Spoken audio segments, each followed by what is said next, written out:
Hello everyone, welcome back to my channel. My name is O-Sheena. I am excited to share all of my favorite books that I have read so far this year. I have 10 to share with you, so these are honestly my favorites. There's only 10 on the list, so I definitely have been experimenting with my reading this year, but then also trying to branch out and just read new different things, and sometimes that works out and sometimes it doesn't. So some of these are so expected and others are so random and really exciting, and I do have most of them to hold up to you, but some of them I don't own because I read them through the library. So I will share them all with you, and please do let me know if you've read any of these and what your thoughts are on them, or what your favorite books of the year have been so far this year. And I do have a mix of Christian fiction, romance, secular fiction, and I will explain if they're clean and all of that. Most of my favorite books are clean, but there are a few exceptions here and there, so I will go over that as well. This is also a nice follow-up video to the video that I just did called the mid-year book freakout tag. I'll link it down below. That tag had a okay. There were more specific questions in that tag related to my reading, and one of the questions was, what's your favorite book of the year so far? And I did have an answer, but it definitely is all of these 10 books that I'm going to share. I'm going to save my top 3 favorites for the very end, and otherwise these are all like a mixture of at the top. So I'm going to start with all of the non-Christian books, and then I'll do the Christian ones. The first favorite is The Friend Zone by Sariah Wilson, and I recently-ish talked about this. I'll link any videos down below that I've talked about these books, and if you want to see more reactions, reviews, whatever. The Friend Zone. This is a sports romance. It was completely clean, there was no language, and I loved it for those reasons, but then also just the characters, the way they communicated. So this follows, I forgot the girl's name, Jess, I think? Logan and Jess, and Jess is the daughter of a football coach and Logan is a football player. She's off limits and the coach has a lot of strict rules, and Logan wants to follow them. Like, he doesn't want to mess this up. This is his kind of last chance to complete a degree, to play football and all of the things, so he doesn't want to mess it up. But he has a really great connection with Jess and they become friends. She's actually his math tutor as well, so they are friends and they're hanging out, and it's actually a little bit of like a dating training kind of storyline because she's actually into a different guy, and so Logan wants to help her get the guy. So of course they connect over that, and it's really cute. But I just loved everything about this book. Loved everything, the characters, the romance, the banter, everything. It was really good, and I loved the message at the end as well. It just was overall a very positive book, and I think everyone should read it. So yes, definitely a favorite and a contender for the top, but you know, they're all at the top. Next, I have to say Everyone is Beautiful by Katherine. I just really connected with the main character. This follows a mom. She has 3 boys and she's struggling to like find herself. She definitely feels just lost in motherhood, and her husband is doing his thing. He's working a lot and she feels really disconnected from him. And you follow her on a journey of rediscovering herself, putting herself first in a couple things, working on her marriage, and she meets different people along the way. And I just found it really inspiring and I really enjoyed it. This one does have some language in it, so be aware of that. And they are a married couple, so they talk about their bedroom life, but nothing is shown on page. But overall, I just really loved it, and it definitely stuck with me. Like, I still think about it and I still really like it. So yeah, this is definitely a favorite, and look at that cover. It's so beautiful. Okay, my next favorite is Nora Goes Off Script by Annabel something? I forget the author. I did give this 4 stars because there was some language in it, but the story itself I really connected with and I really enjoyed. And I just think that this is a very unique romance, and I liked that about it. For me, this follows a really like fun concept, and yet it also goes deep. So you follow this woman named Nora. She is a screenwriter and she writes mainly for Hallmark, and she's very successful at it. It's like a formula and she does it and she's great at it. She has 2 kids, and her husband was not very good. They divorced, and she actually writes that story into a script, and it gets picked up. It's super successful, and they want to film it at her house and like really make it true to what happened in her relationship.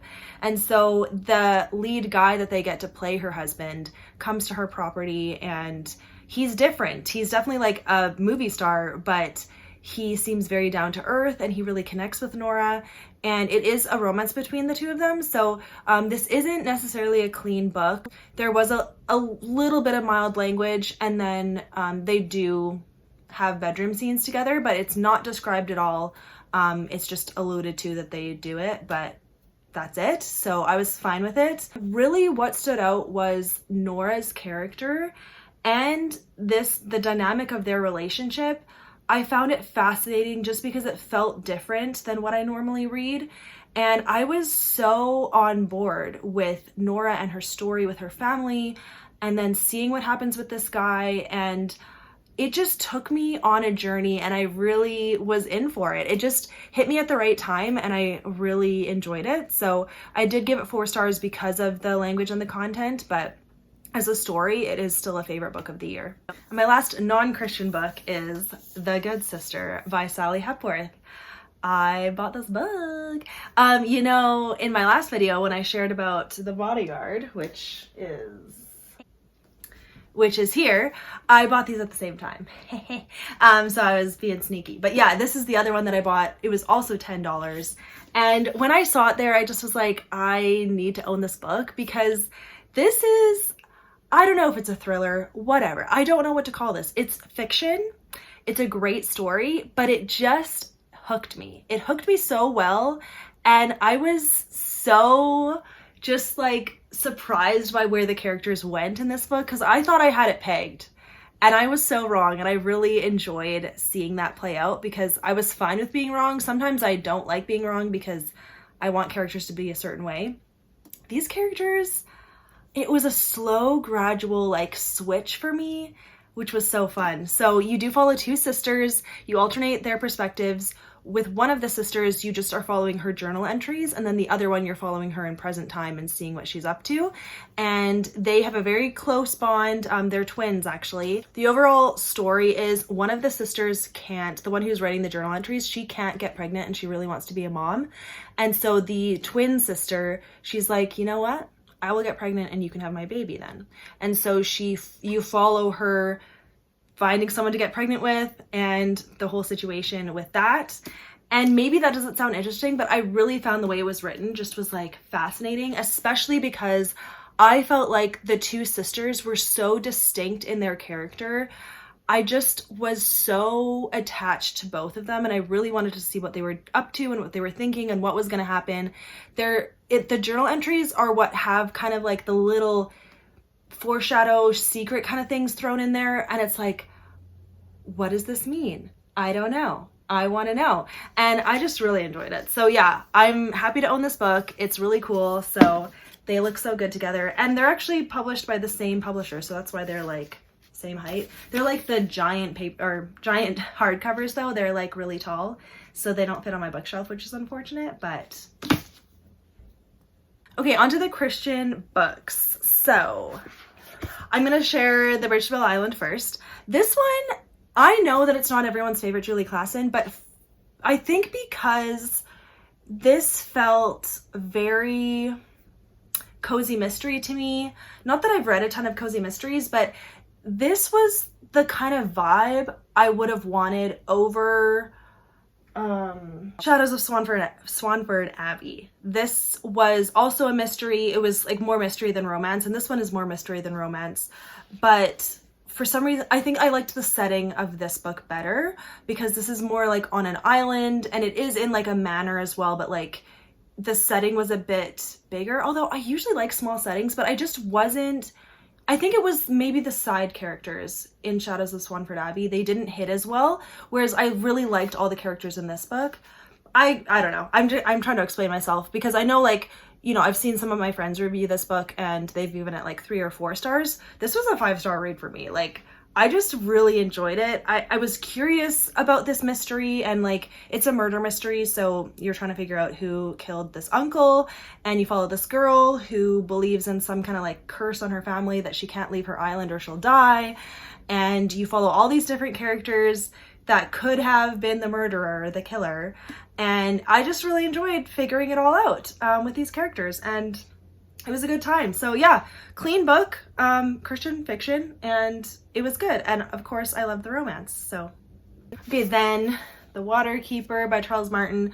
Really, I could put the whole trilogy on here. These are 4-star books for me as well. So not all of my favorite books have to be 5 stars, although mostly they are.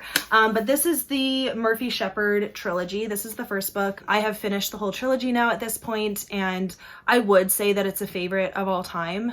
Even though each book in itself, I wouldn't give 5 stars. As a whole, what Charles Martin did is 5 stars to me. Like, he just built this community of people and this storyline so well. Like, it was just so detailed in the character development and the connections. Like, he obviously had these 3 books planned before he started this book, because there's things in this book that you see come out in the 3rd book that, like, they would have had to exist at the same time to make sense. If that makes sense. I'm trying not to be, like, detailed, but basically there's character connections that exist in this first book that we never even have a clue that they exist, but then they show themselves in the 3rd book, and that was really satisfying. Anyway, so this follows human trafficking. You follow one guy in particular named Murphy Shepherd, and he is basically an anti-trafficker. He tries to free girls specifically, but there's also boys involved, from traffickers. And it's a very intense story, but it's also almost like a character study on how different people deal with this kind of situation. It's also like an ode, I feel like, to survivors of human trafficking, and just showing how you can live through it, and your life isn't over when you've been through this. Like, there's always light and newness and a bright future for you. Yeah, I loved it, but I think just there's enough parts in each book that felt like I wasn't super connected, I guess, that brought it down to 4 stars. But like I just said, I still think it's a 5-star series. Okay, so we're at the top 3, although I guess it's top 4. So A Noble Masquerade and An Elegant Facade. These two, this is book 1 and book 2 in the Hawthorne House series, and I love these books. So these are both 5 stars for me. It's really the writing that is so humorous, and then you just come to love this family of characters. Like, yeah, each book is following a sibling, and I just love them. I love their family, they're funny people, and their romances are so good. And it's, what is it called? Regency? I guess it's Regency era. And it is a funny time. And the faith is so good. Just the whole progression of the romance. Both books were amazing, 5 stars, definitely favorites. So top 4. Okay, top 2. If you know me, wait, is this right? Yeah. Okay. If you know me, the top 2. They've already been in my mid-year book freakout. And these were total random books that I just picked up because my friends loved them. And here I am loving them as well, which is so fun. So yeah, honestly, these are tied. And it's so funny because they're like similar in subject matter and yet totally different because they're set in different places and all of that. Anyway, for this one, you follow a historical time period, the 1800s in the United States. You follow this girl, her dad passes away, and so it's just her on this farmland, and she can't run it by herself. Like, back then, she couldn't own it, so she needed a husband. And so she's in kind of an arranged marriage, a marriage of convenience, I guess. And then she discovers this almost dead guy on her property, and so she nurses him back to health, and you follow that story. And it's not what you think. And it was really good. I thought it was gonna be just romance, but it's actually also a little bit of like a sex trade, prostitution kind of story as well. And it was super deep. I loved it. Amazing side characters, great faith, just everything about it. Absolutely love. And I mean, the romance is top tier. So There you go. And very similar is what I could say for this book. So, but this book is set like in modern, you know, it could be today kind of thing. And for this one, you follow a Mexican girl who was trafficked out of Mexico into the United States, and she's on the run. And then you follow this guy who saves her, and they have to get married for her to be able to stay in the States. And you follow that story and how she adjusts, what she learns, what he learns, and it's beautiful. Loved it completely. And great characters in this one as well. Loved the progression of the romance so much. And yeah, these are my top 2 books of the year so far. We'll see. I really hope that I read more books that top these ones, but for now, these are my top ones. So if you like books that I like, try these out because you might love them as well. But yeah, those are all of my favorite books so far this year. They're my best recommendations as well. It's been really good. So yeah, I can't wait to keep on reading. And thank you for watching, you guys. I will write all of the books down below and link videos down as well. And I will talk to you in my next video. Bye.